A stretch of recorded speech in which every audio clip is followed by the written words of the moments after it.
Stay down where trash like you belongs, the officer spits, driving his knee into her spine. Rain slashes across the luxury car's hood as officers Reynolds and Benson corner the black woman. Reynolds slams her face first against the vehicle. Her designer purse crashes to the pavement, contents scattering in dirty puddles. Driving in Oakwood while black? Big mistake, Reynolds snarls, striking her shoulders with his baton. Crack. The sound echoes through empty streets. Please, I'm just... Her words vanish as Benson forces her to her knees in filthy water. Shut up. Hands where we can see them. Benson shoves her head down. The woman's breath catches. Her suit worth more than their monthly salaries soaks through instantly. Her police academy ring glints under streetlights as she braces herself. Her government phone slides from her jacket, screen illuminating with an incoming call. Commissioner Wallace. Neither officer notices. They're too busy laughing. Have you ever seen someone abuse their power before realizing who they were dealing with? Share your story below. Their smiles will vanish tomorrow when they discover whose ribs they just bruised. Captain Alexis Thompson arrives in Westridge to take command of the troubled 5th Precinct. Her reputation precedes her. After years cleaning up corrupt departments across the country, law enforcement circles know her simply as the Reformer. She stands in her hotel room, unpacking her crisp uniforms while reviewing personnel files on her laptop. The commissioner's email glows on her screen. The 5th has the highest number of excessive force complaints in the state. We need your expertise. Thompson closes the file with a sigh. She's seen this pattern before. She decides to spend her first week observing undercover. Knowledge is power, and she needs to see her officers' true behavior, not the performance they'll give once they know who she is. Thompson changes into civilian clothes, dark jeans, a simple blouse, and a tailored jacket. Professional, but unremarkable. Her plan is methodical. Drive through different neighborhoods at night, taking notes on patrol patterns, response times, and officer interactions. She pays particular attention to how officers treat citizens in wealthy versus low-income areas. Meanwhile, officers Reynolds and Benson cruise through Oakwood's tree-lined streets in their patrol car. The affluent neighborhood has an unspoken policy. Any suspicious individuals who don't fit the profile of residents get stopped, questioned, removed if necessary.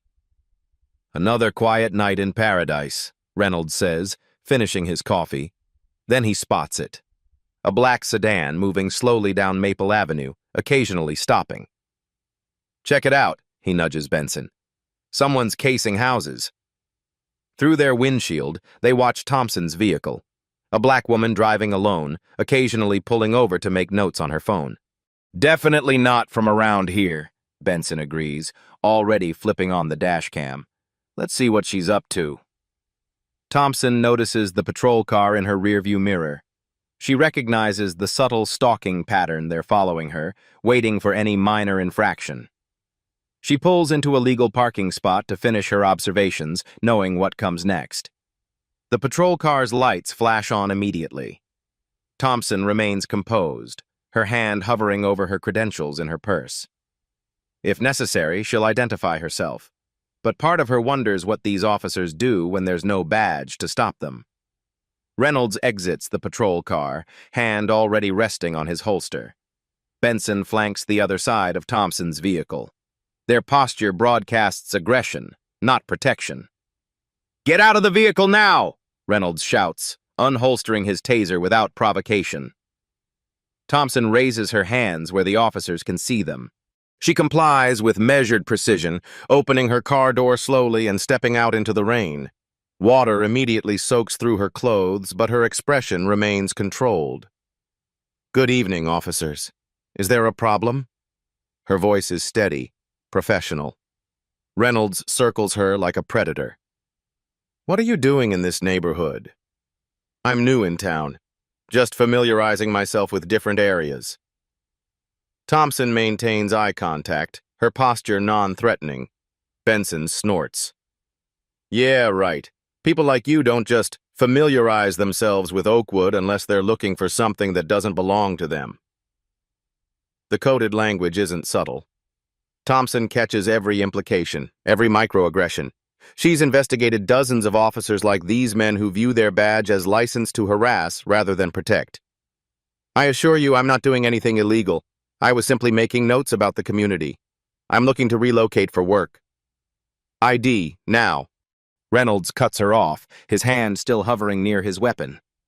Thompson nods, reaching slowly toward her purse on the passenger seat. My identification is in my... Her words end in a gasp as Benson grabs her arm and yanks her backward. Hands where we can see them, he shouts, slamming her against the car.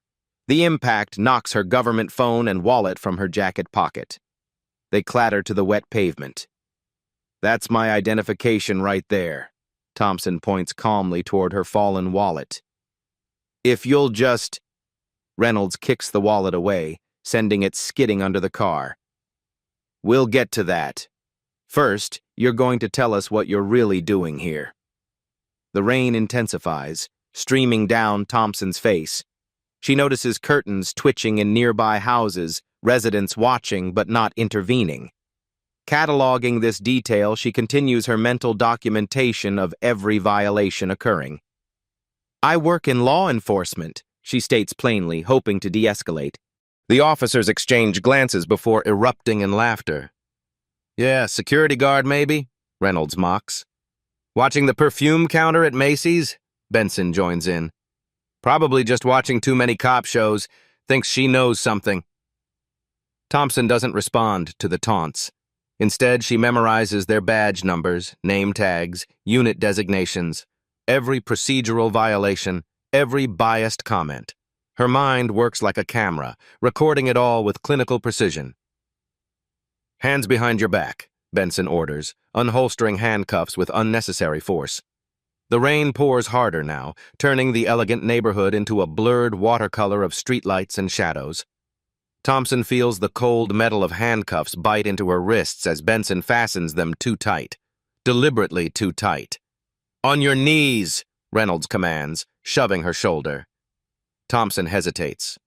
That's not necessary. I'm complying fully. Reynolds responds by pushing her down.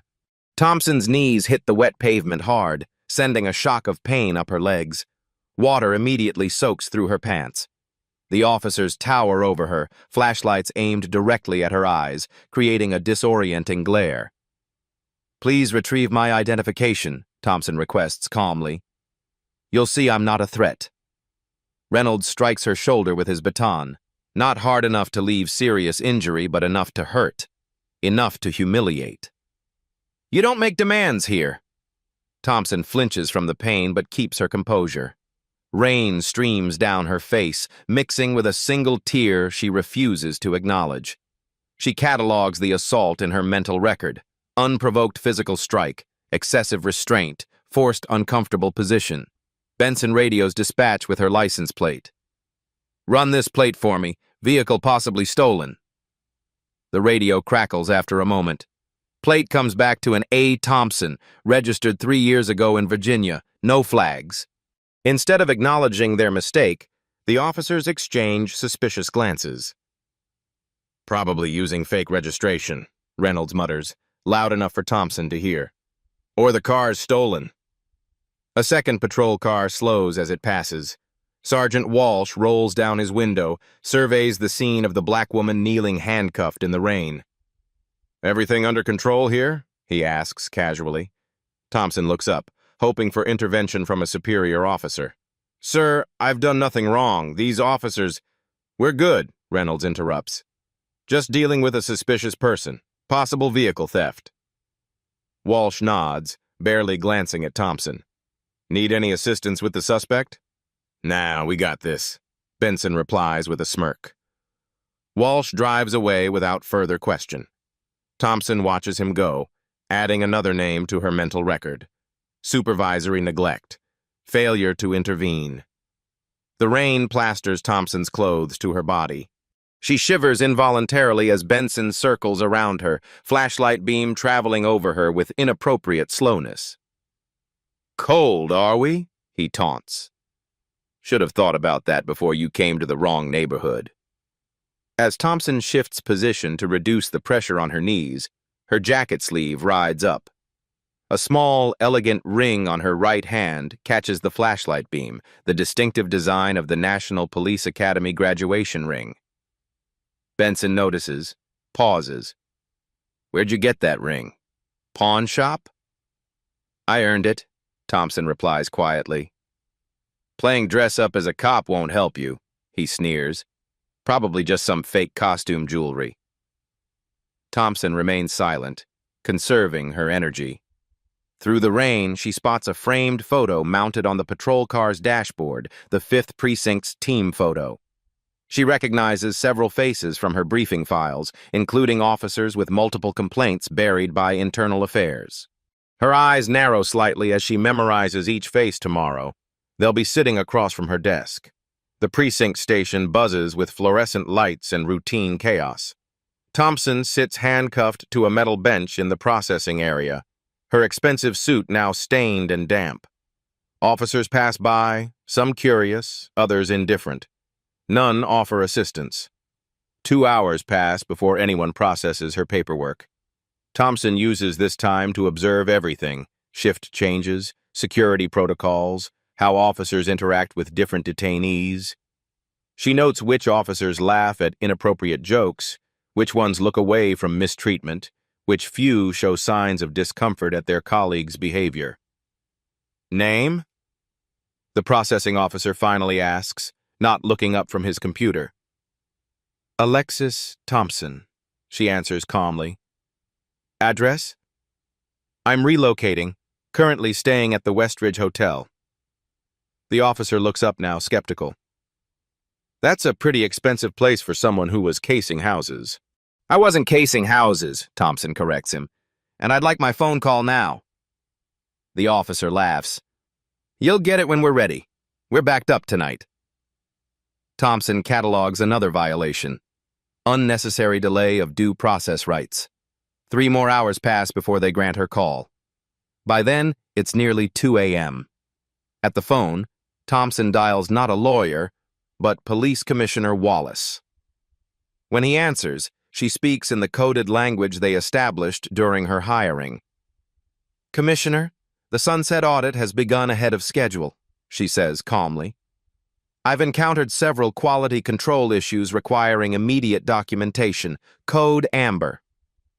Wallace immediately understands she's conducting an unplanned integrity test.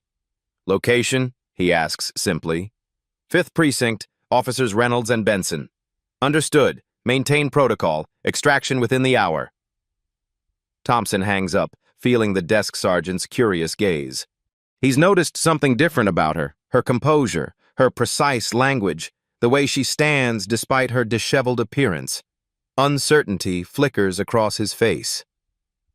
30 minutes later, a call comes in. The sergeant takes it, then looks at Thompson with new confusion. "You're being released. No charges." No apology, no explanation, just a sudden reversal that raises no alarms for anyone except the increasingly uncomfortable desk sergeant. They return her belongings in a plastic bag. Her wallet, her phone, her dignity, they keep. Thompson walks out into the pre-dawn darkness, calls a rideshare, and returns to her hotel. Once inside her room, she peels off her wet, muddied clothes. Purple bruises are already forming where the baton struck her shoulder, where the handcuffs bit into her wrists, where her knees hit the pavement. She photographs each injury methodically. Then she opens her laptop and begins typing every detail still crystal clear in her mind, every name, every violation, every witness. She accesses secure files using her federal credentials. There they are. Previous complaints against officers Reynolds and Benson. 6 excessive force allegations in 2 years, all mysteriously closed without action. Reports buried by internal affairs. Witnesses who suddenly became unavailable. Thompson notices something else. The pattern extends beyond these 2 officers. Sergeant Walsh appears in 3 of the buried reports. The current precinct captain signed off on each dismissal. It's systemic. It's calculated. It's exactly what she was sent to fix. Thompson touches the bruise on her shoulder, wincing slightly. Then her expression hardens into resolve. "I wasn't planning on starting this way," she whispers to herself, "but they've just given me exactly what I need." The officers who assaulted her don't realize they've just handed their new captain a perfect case for departmental overhaul. Morning shift at the 5th Precinct. Officers Reynolds and Benson walk in, coffee in hand, laughing as they recount last night's events to their colleagues. "So there she is, designer clothes getting soaked, trying to tell us she's some kind of cop," Reynolds snickers, miming Thompson's kneeling position. "You should have seen her face when I gave her a little love tap with the baton." Several officers laugh appreciatively. Benson adds, "She was definitely casing houses. Probably has a whole crew waiting to hit Oakwood once she maps out the security systems." "Did she resist?" another officer asks, eyes gleaming with interest. "Not exactly," Reynolds admits. "But she had that attitude, you know, acting all superior like she had rights or something." More laughter ripples through the group. Only Officer Rivera, a rookie still in his probationary period, remains silent. His discomfort is evident, though he doesn't speak up. Across town, Thompson sits in Commissioner Wallace's office, her bruises now darkly visible against her skin. She slides a tablet across his desk with her complete report. "Jesus," Wallace mutters, scrolling through photos of her injuries. "I knew the 5th had problems, but this is why you hired me," Thompson finishes for him. "What happened to me isn't unique. It's their standard operating procedure." Wallace reviews her documentation, meticulous, comprehensive, damning. "You weren't supposed to start until next week. We should file charges immediately." Thompson shakes her head. "Not yet. This gives us something better, authentic evidence of their behavior when they think no one's watching. I want to use this as the foundation for structural reform, not just punish 2 officers." Wallace studies her with newfound respect. "What's your plan?" "I need 3 days. Let me trace the complaint patterns, identify which officers can be salvaged and which need to go. We'll need to replace at least half the command structure." The commissioner nods slowly. "You have full authority. Whatever resources you need." Thompson returns to her hotel that afternoon to find her door slightly ajar. She pauses, then pushes it open carefully. Nothing appears stolen, but her belongings have been subtly disturbed. Someone has searched her room. She checks the hotel's security system on her tablet. No official entry recorded. But there's a gap in the hallway camera footage, 8 minutes, precisely when she was meeting with Wallace. Her rental car information from last night's arrest would have revealed her location. The message is clear. Intimidation. They're watching her. Thompson makes a call on her secure line. "I need a complete background check on Officers James Reynolds and Thomas Benson. Also Sergeant Michael Walsh. Priority level 1. She ends the call and stands at her window, looking out at the city she's been tasked with protecting, even from some of its protectors. An anonymous text arrives on her phone. "Back off, or next time you won't walk away." Thompson stares at the threatening text, screenshots it, then adds it to her growing evidence file. Rather than intimidating her, the message only confirms the depth of the corruption she's facing. She accelerates her timetable.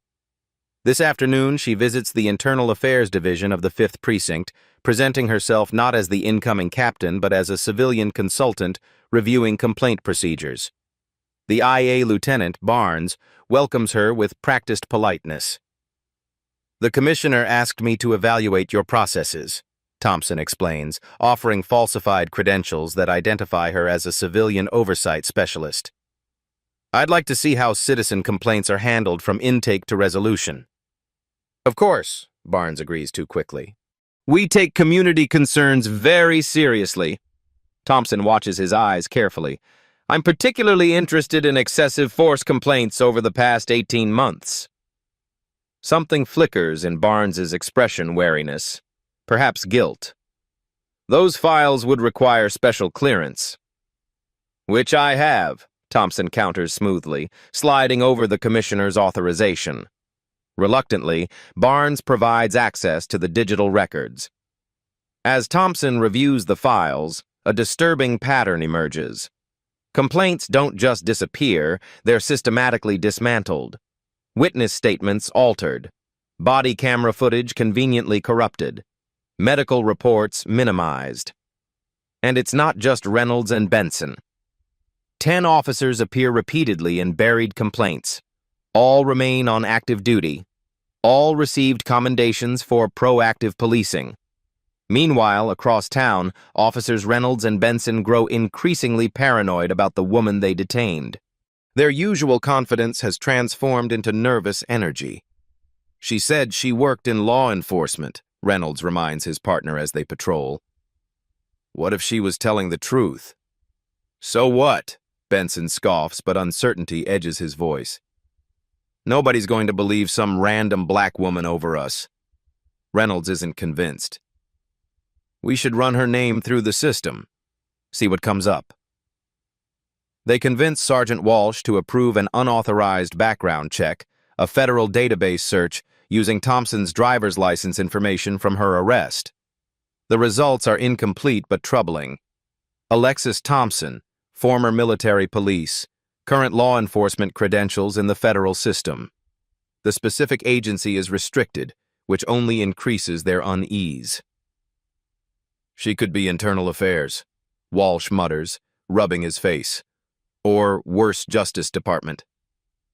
"We didn't do anything wrong," Benson insists, though his voice lacks conviction. "She was suspicious. We followed procedure." "You struck her with your baton," Walsh reminds him. "Was that in your report?" Silence falls between them. "We need to make sure she drops this," Reynolds finally says. "Otherwise, we're all exposed." From her unmarked car across the street, Thompson photographs the 3 men through her telephoto lens. She's been tracking patrol patterns, noting which officers deviate from assigned routes, which ones target specific demographics. She notices Officer Rivera consistently breaking from the aggressive patterns of his colleagues. While other officers cluster around minority neighborhoods, Rivera maintains his assigned routes, treats all civilians with the same respectful demeanor regardless of appearance. Thompson makes a note in her file. "Potential ally officer David Rivera." "Whoever she is," Sergeant Walsh tells Reynolds, "she's connected the commissioner's office, just called asking questions about her detention." The next morning, Thompson returns to Oakwood. This time, she makes no attempt to conceal her presence. She parks her car legally, steps out with a professional camera, and begins openly documenting police interactions. She photographs a patrol car stopping a Latino teenager on a bicycle. The officer's aggressive stance. The unnecessary pat-down. The teenager's resigned expression, he's been through this before. 20 minutes later, Reynolds and Benson spot her. Their patrol car screeches to a halt beside her. Reynolds exits first, hand already resting on his weapon. "You again," he growls. "What do you think you're doing?"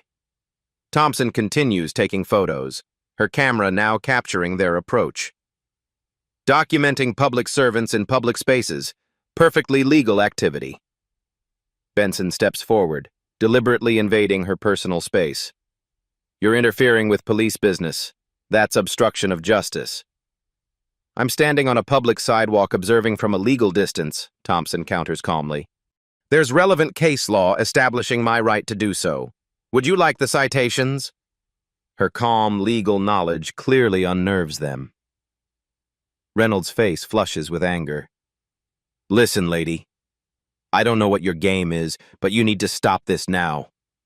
His voice drops to a threatening whisper. "Things happen in this neighborhood. Accidents. People get hurt." Thompson meets his gaze steadily, her camera still recording. "Are you threatening a civilian, Officer Reynolds?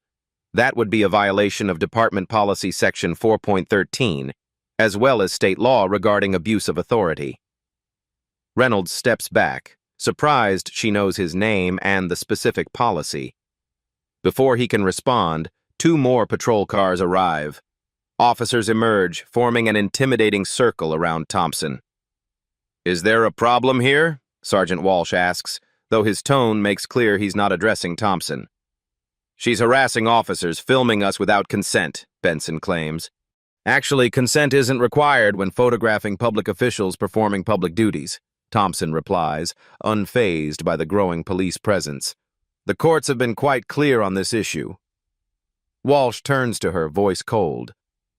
"I suggest you move along before we find something to charge you with." "Are you suggesting you would fabricate charges, Sergeant Walsh?" Thompson asks loudly enough for her camera's microphone to capture. "That would constitute serious misconduct."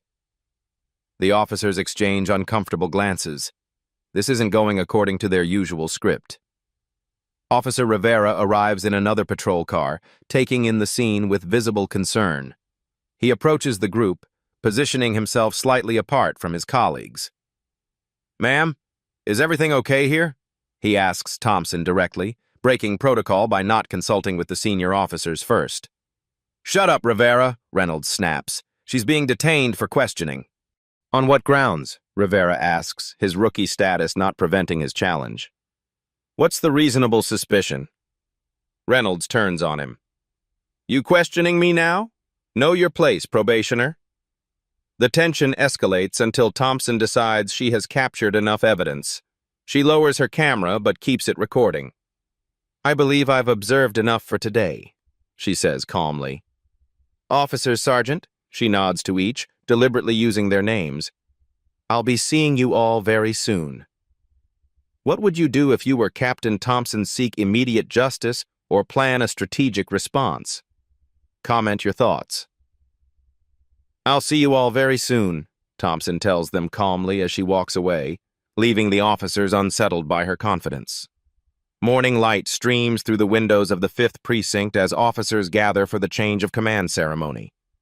The current captain's retirement has been scheduled for weeks, though rumors suggest the commissioner accelerated the timeline. Officers stand in formal rows, dress uniforms crisp, brass polished. Reynolds and Benson adjust their collars near the back, whispering about their neighborhood stalker. "Bet she files some bullshit complaint that goes nowhere," Reynolds snickers, straightening his badge. "Already took care of it," Benson replies with a smirk. "Barnes and IA owes me. Any complaint she files will disappear faster than our overtime reports." The precinct falls silent as Commissioner Wallace enters, his expression unusually grave. He approaches the podium without the customary pleasantries. "Officers of the 5th Precinct," Wallace begins, his voice carrying authority that demands attention. "Captain Harrison's retirement is effective immediately. The department thanks him for his years of service." Murmurs ripple through the room. The abruptness is unexpected. "Recent events have highlighted the need for new leadership and comprehensive reforms in this precinct," Wallace continues. "Effective immediately, I am installing a new commanding officer who will implement these changes." The side door opens. Every head turns. Captain Alexis Thompson walks in wearing her full dress uniform, adorned with commendations and service medals. Her posture is military precise, her expression composed. The room temperature seems to drop 10 degrees as recognition dawns. In the back row, Reynolds and Benson freeze. The blood drains from their faces as the woman they forced to kneel in the rain now stands at the front of the room, 4 gold bars gleaming on her shoulders. "I present Captain Alexis Thompson," Wallace announces. "Her distinguished career includes military police service, federal oversight experience, and successful reform implementations in 3 major departments. She has my complete confidence and full authority." Thompson approaches the podium with measured steps. Her eyes scan the room, pausing briefly on each face involved in her detention. She notes their reactions, shock, fear, confusion, but her expression reveals nothing. "Thank you, Commissioner," she begins, her voice steady and authoritative. "I believe in the vital role law enforcement plays in community safety, but that role depends entirely on trust, integrity, and equal protection under the law. The room remains deathly silent as she continues. Starting today, this precinct will implement new body camera protocols. All interactions with the public will be recorded without exception. Officers will undergo bias training, de-escalation certification, and regular performance reviews focused on constitutional policing. She turns a page in her notes with deliberate slowness. Accountability will be paramount. Complaints will be investigated thoroughly and transparently. No exceptions, no matter the officer's rank or tenure. Thompson makes eye contact with Reynolds, then Benson, then Walsh. Each man seems to shrink under her gaze. Those who cannot or will not adapt to these standards will not remain on this force. She closes her portfolio with a snap that makes several officers flinch. Officers Reynolds, Benson, and Sergeant Walsh will report to my office immediately following this ceremony. Officer Rivera as well. The named officers exchange panicked glances. Rivera looks confused but resolute. After the ceremony concludes, Thompson enters her new office. She removes her dress jacket, carefully hanging it on a wooden coat stand. The movement reveals the dark bruises still visible on her wrists from the handcuffs. Reynolds, Benson, and Walsh enter first, standing uncomfortably at attention. Rivera follows, maintaining a noticeable distance from the others. Thompson sits behind her desk, opens a folder, and looks up at the men who assaulted her just days ago. 3 nights ago, she begins conversationally, as if discussing the weather, I was illegally detained, physically assaulted, and humiliated by officers of this precinct while conducting an observation assessment of the district. She turns the folder around, showing them photographs of her injuries. Close-ups of bruised wrists, the baton mark on her shoulder, her muddied, expensive suit. Following this incident, my hotel room was illegally searched. I received threatening text messages, and an unauthorized background check was run on my credentials.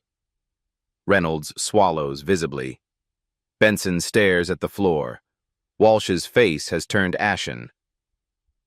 Officer Rivera, Thompson addresses the rookie directly, you may be wondering why you're here. Yes, Captain, he answers, standing straighter. You're here because you attempted to de-escalate yesterday's confrontation. You questioned improper procedure. You showed the integrity these men lack. She gestures toward the others. You're being reassigned to lead our new community relations unit, effective immediately. You're dismissed. Rivera blinks in surprise, salutes, and exits. The door closes behind him with finality. Thompson rises slowly, walking around her desk to stand directly before the remaining officers. Despite being shorter than all 3 men, she somehow towers over them. I was recruited specifically for this precinct after serving on the Federal Law Enforcement Reform Task Force, she reveals. My detention was unplanned, but it provided first-hand evidence of exactly why I was brought here. She taps the folder containing her documentation. Every violation, every biased comment, every procedural failure has been recorded and verified. The illegal search of my room was captured on hotel security cameras I had enhanced.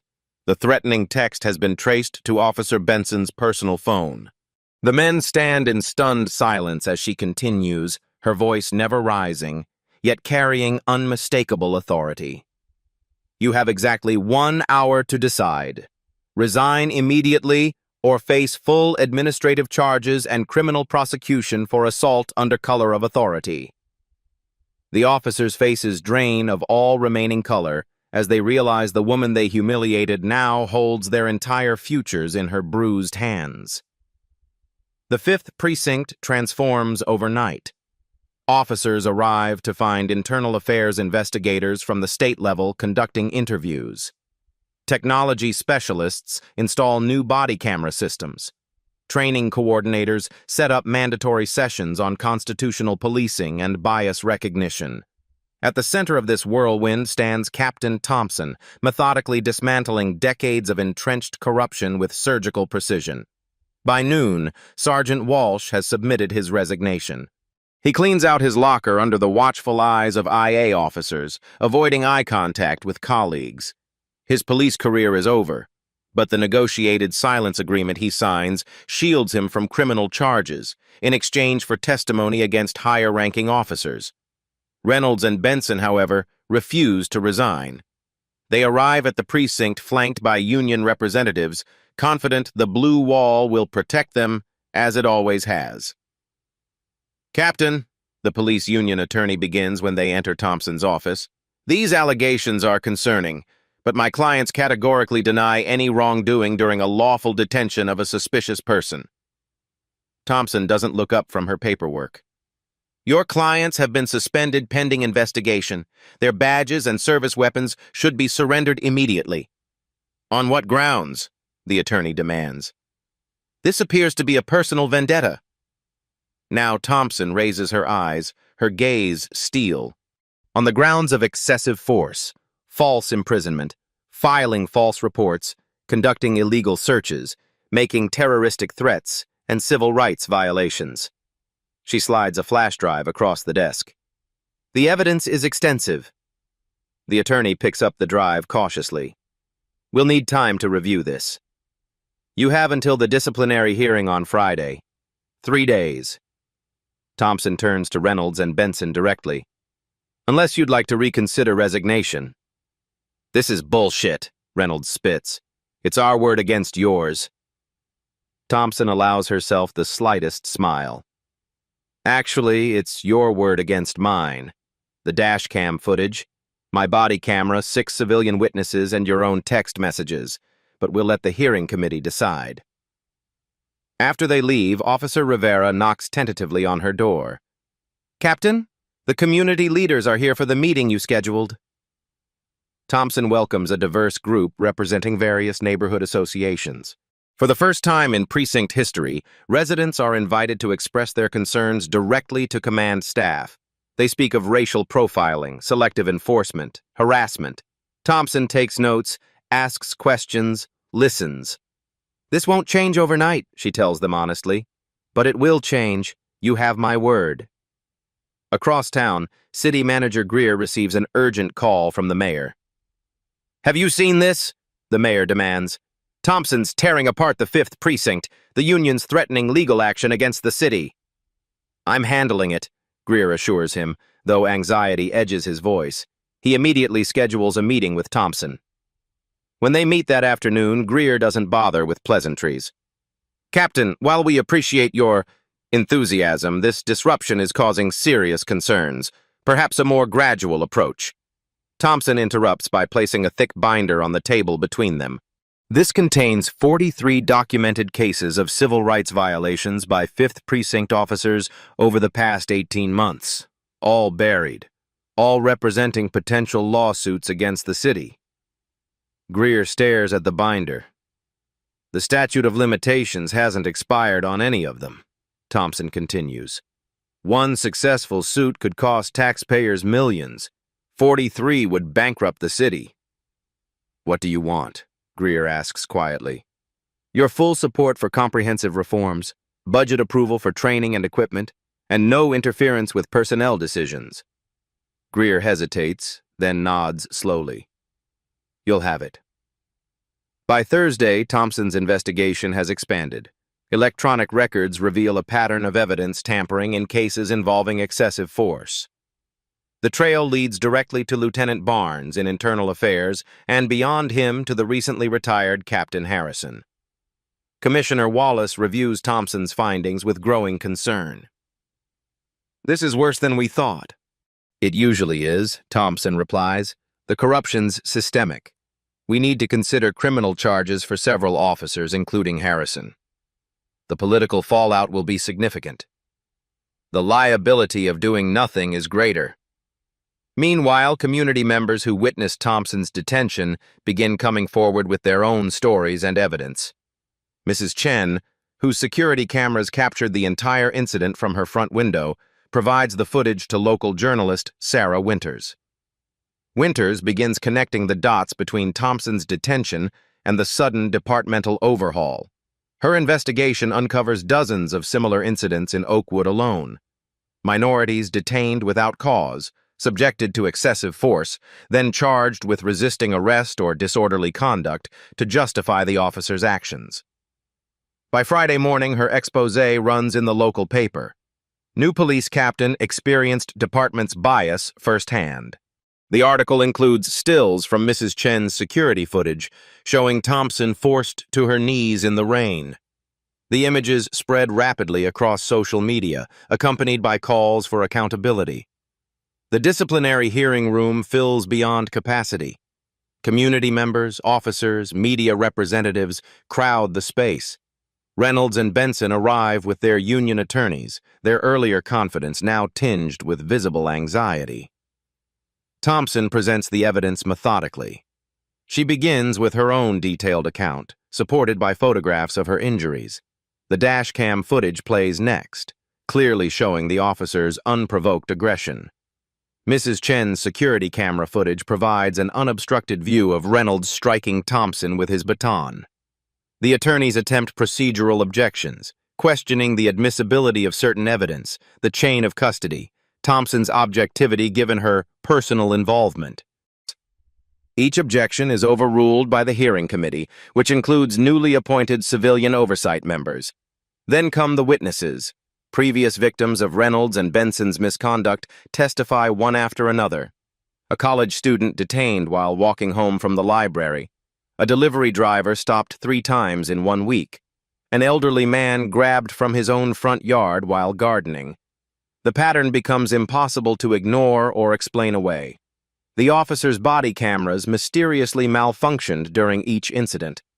Their reports described aggressive behavior, contradicted by witness statements. Internal Affairs dismissed every complaint without investigation. As the evidence mounts, Reynolds and Benson watch their careers crumble in real time. Their attorneys pass increasingly desperate notes, suggesting new strategies, different arguments. But nothing can counter the overwhelming documentation Thompson has assembled. The hearing committee votes unanimously for termination. Additionally, they recommend criminal charges for civil rights violations, falsifying police reports, and witness intimidation. As they leave the hearing room in disgrace, Reynolds passes close to Thompson. "This isn't over," he mutters under his breath. "You've made enemies you don't even know about yet." Thompson meets his gaze evenly. "That's exactly the mindset that brought us here today, Mr. Reynolds. The difference is, you're no longer in a position to act on it." She watches them walk away, their badges and service weapons already surrendered, their authority stripped. Not from vengeance, but from necessity. The system can't function when those entrusted with power abuse it so blatantly. Thompson returns to her office where Commissioner Wallace waits with the mayor. "The union's threatening legal action," the mayor says without preamble. "Let them," Thompson responds calmly. "Our documentation is impeccable, and Officer Rivera has agreed to testify about the culture of misconduct he witnessed during his probationary period." The mayor studies her with newfound respect. "You've certainly made an impression, Captain, though not everyone's happy about these changes." "Reform isn't designed to make people happy," Thompson replies. "It's designed to make systems just." "This isn't the end," Thompson announces to the assembled reporters outside. "This is just the beginning of real accountability." 6 months pass. The 5th Precinct has transformed under Thompson's leadership. The physical space itself reflects the change walls that once displayed only officer commendations, now showcase community partnership achievements and citizen appreciation letters. Morning briefing finds Thompson addressing her officers, many of them new faces recruited for their commitment to ethical policing. "Our quarterly results show progress," she tells them, projecting statistics on the wall screen. "Excessive force complaints down 83%. Arrest rates down 12%, while successful prosecutions are up 20%. Officers nod with professional satisfaction. These numbers represent more than statistics. They reflect a fundamental shift in approach. Quality of arrests over quantity, de-escalation over confrontation, community trust over fear. Most significantly, Thompson continues, Response times have improved in all neighborhoods equally. No more prioritizing Oakwood over Riverside. Sergeant Rivera, recently promoted, leads the community engagement unit that has become the precinct's pride. His team develops innovative programs, citizen police academies taught in multiple languages, youth mentorship initiatives, regular community forums where officers listen more than they speak. The Coffee with a Cop program has been particularly successful, Rivera reports.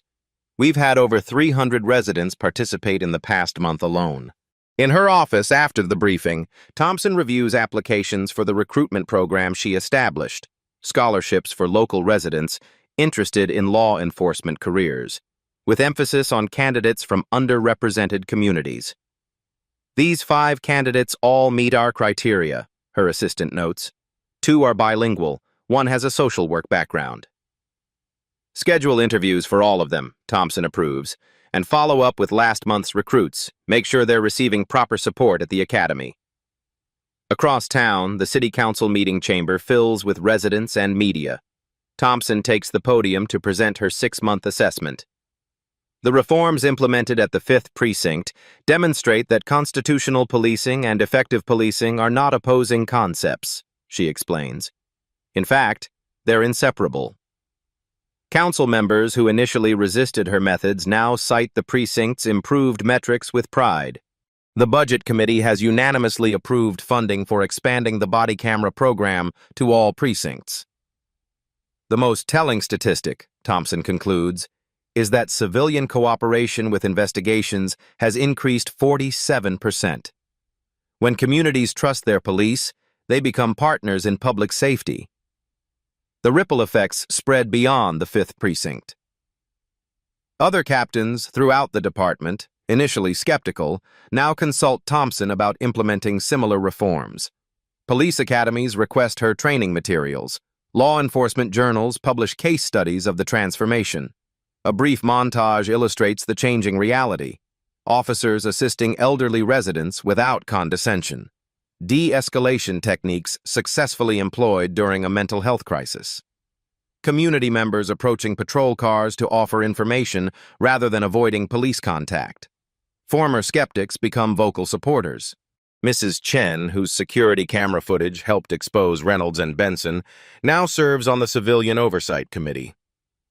For the first time, she tells a community meeting, I feel like the police work for us, not against us.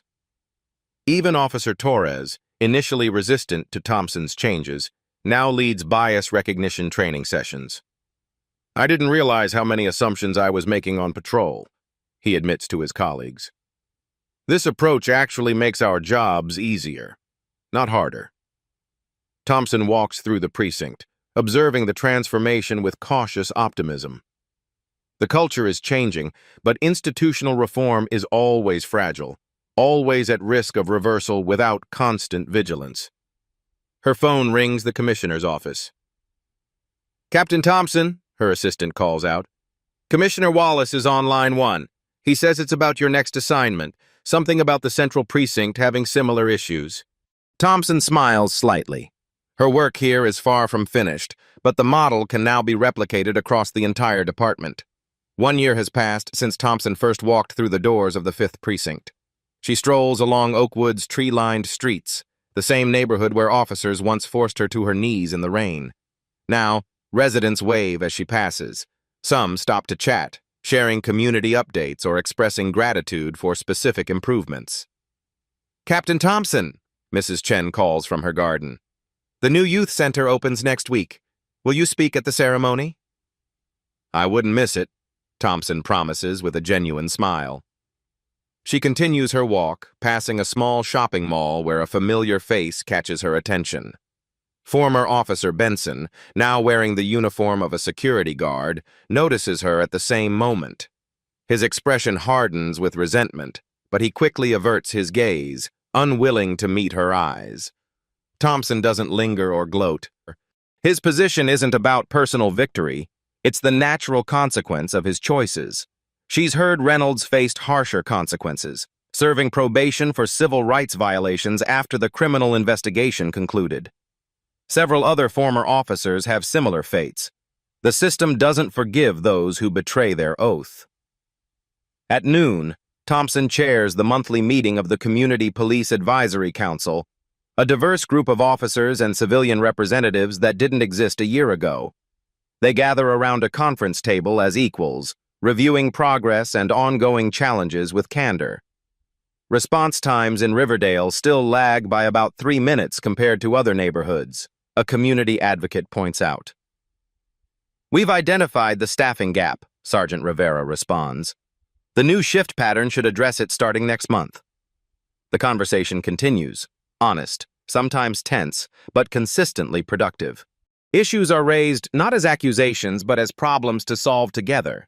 This, Thompson reflects, represents the most significant change: the shift from adversarial to collaborative relationships. Later that afternoon, Thompson meets with the newest academy graduates assigned to her precinct. These young officers have never known the Fifth's toxic culture, having been trained under the reformed standards from the beginning. "Your badge carries both authority and responsibility," she tells them, her voice carrying the weight of personal experience. "How you use that authority defines not just your career, but the safety and trust of the communities you serve." She doesn't share the story of her own detention. That narrative has served its purpose and now belongs to history. Instead, she focuses on their future, on the department they're helping to build. "The hardest moments will test your commitment to justice over convenience, to protection over power," she continues. "Those moments define who you are as officers and as people." In her office that evening, Thompson reviews the quarterly performance reports. Crime statistics tell only part of the story. The qualitative metrics: increased witness cooperation, community engagement, officer retention, paint a more complete picture of a department transforming its relationship with the community. Her walls display photographs from community events, policy reform announcements, positive news coverage. Among them hangs a framed note from a teenage girl: "Thank you for making me feel safe in my neighborhood for the first time." Thompson touches the frame gently. This is why the difficult battles matter, not for policy manuals or statistical improvements, but for the lived reality of people who deserve both safety and dignity. As the setting sun casts long shadows across her office, Thompson reflects on the journey from humiliation in the rain to systemic transformation. The work remains unfinished. True reform is never complete, only sustained through constant vigilance and commitment. But the foundation has been laid for something better, something that honors the true meaning of protect and serve. If you found yourself invested in Captain Thompson's journey from victim to reformer, you'll love what's coming next on Beat Stories. Hit that like button if you believe in holding power accountable, no matter who wields it. Subscribe to Beat Stories for more compelling narratives that explore justice, redemption, and the courage to stand against systemic wrongs. Turn on notifications so you never miss our next upload. Beat Stories, where every tale has a pulse. See you in the next one.